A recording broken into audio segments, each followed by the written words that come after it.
So it seems to me like all of the main six have had at least some level of hate from the fandom. Rainbow is too arrogant, Fluttershy is learning the same lesson every time, Pinkie is annoying, whatever. But it seems to me like Rarity gets more than her fair share of hatred from the fans. Rarity, in my opinion, is the worst. Oh, don't get me started on Rarity. Man, talk about a pony who doesn't fit her element. She's without a doubt the most ungenerous pony I've ever seen. Always put her in pour on her like a sonic rainbow. Man, she's nothing more than a one-dimensional slut that finds everything new and thinks every pony is worth being for. Man, what a bitch. Seriously, don't use this as a word. Can I just ask all of you Rarity haters out there one simple question? Did you not watch Suited for Success? Which, by the way, is also the first Rarity episode in the show's history. If not, then let me break down for you exactly what Rarity does in this episode. First of all, she remains pleasant towards Twilight and Applejack, despite obviously being irritated by them interrupting her work. She offers to make Twilight a new dress, not because Twilight mentions that she'd like a new dress, but because Rarity wants her to have one. She then offers to make one for Applejack and Rainbow without them even having to ask, and Fluttershy and Pinkie without them even being present. When the first designs are rejected, without them even bothering to try them on, might I add, she is unfazed and simply goes along with what the other five want. She never says anything in protest of their actions, despite obviously being overworked and unhappy with the designs. Even when Pinkie asks if she is happy, she simply says she's just happy that they are happy. She doesn't want to hurt her friends' feelings, but she also doesn't want to lie. Heck, even when she learns that they are going to be passed off as her work in a fashion show, she holds her tongue and even tries to humour herself a little. When the other five come round and apologise, she instantly forgives them, even before she learns that they have persuaded Hoity Toity to come back. She put not wanting to hurt her friends ahead of her career, and is unfazed by both rejection and the other five acting like they know better. So, honestly, Rarity haters, what more do you want this pony to do? Oh, by the way, Rarity. Have I told you lately that I love you? But you know what? This video isn't about defending Rarity. I already did that. And if that's not enough for you, go watch Brony Curious's epic demolition of past analysis during a Popescular Bronies Discuss after show. But seriously, why is it that bronies such as myself and Mr. Curious are such a rarity? Oh, I hate it when I make unintended puns. Anyway, Suited for Success is just packed with brilliance. I don't even know where to begin. I guess I should start off with the basic premise. Rarity wants to make herself and her five friends new dresses and then show them off in a fashion show. It sounds, for all the world, like the most generic plot of any typical show for young girls. Not the type of thing any guy in his mid-20s would take any interest in at all. And yet, this is one of my favourite episodes of one of my favourite shows. Why? Well, let's start with the design of the dresses. There is a reason why the writers waited till midway through Season 1 to air this episode.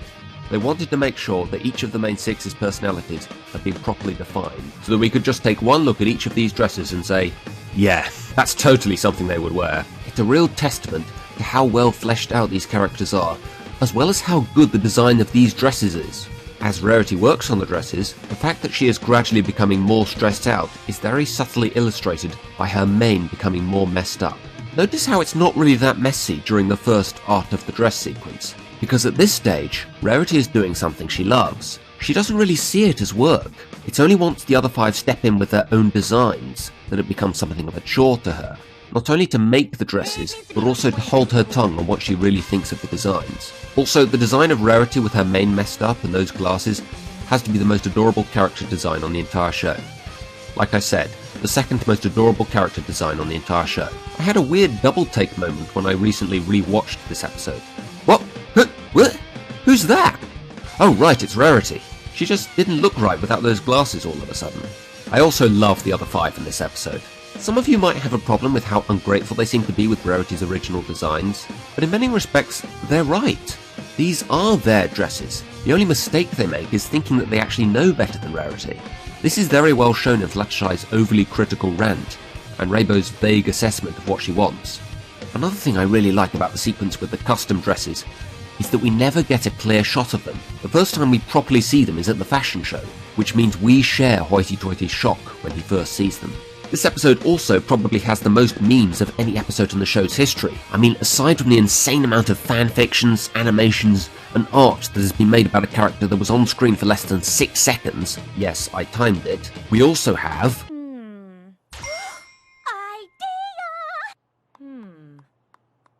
Nah, it's nice. I'm so pathetic. I love it! And of course, most famously of all... It needs to be about 20% cooler. That last one, I think, sums up modern society perfectly. The public really don't know what they want. They know what they like, and they know what they don't like, but they don't really know why this is.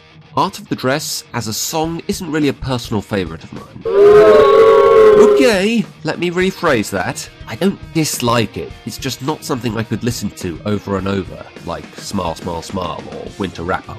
But I do really like the more relaxed tone to the song during the first half. There is even the line, dressmaking's easy, then the more stressful tone to the second half when Rarity is trying desperately to please everyone. So what don't I like? Well, I don't really get why Rarity doesn't make an outfit for Spike. I mean, he's going to the gala too, you know. While the second fashion show was awesome visually, it doesn't make much sense when you really think about it. Can Hoity-Toity see these little animations before each dress is presented? If so, where is he seeing them? Oh, and Rarity, if you are trying to look glamorous for the gala, this look does nothing for you. Yeah, I'm just nitpicking at this point. So let me just finish by saying this episode defines Rarity in every possible way a character can be defined, and is easily enough evidence for her case as best pony. It's not quite my favourite episode of the entire series, but it's in the top 5. Yard by yard, pressing on the details. Jewel neckline, don't you know a stitch in time saves 9? Make her something perfect to inspire, even though she hates formal attire. Gotta mind the sentiment details, even though she's more concerned with sales. It's Applejack's new dress. Dressmaking's easy, for pinkie pie something pink, Fluttershy something breezy, blend color and form, do you think it's what she's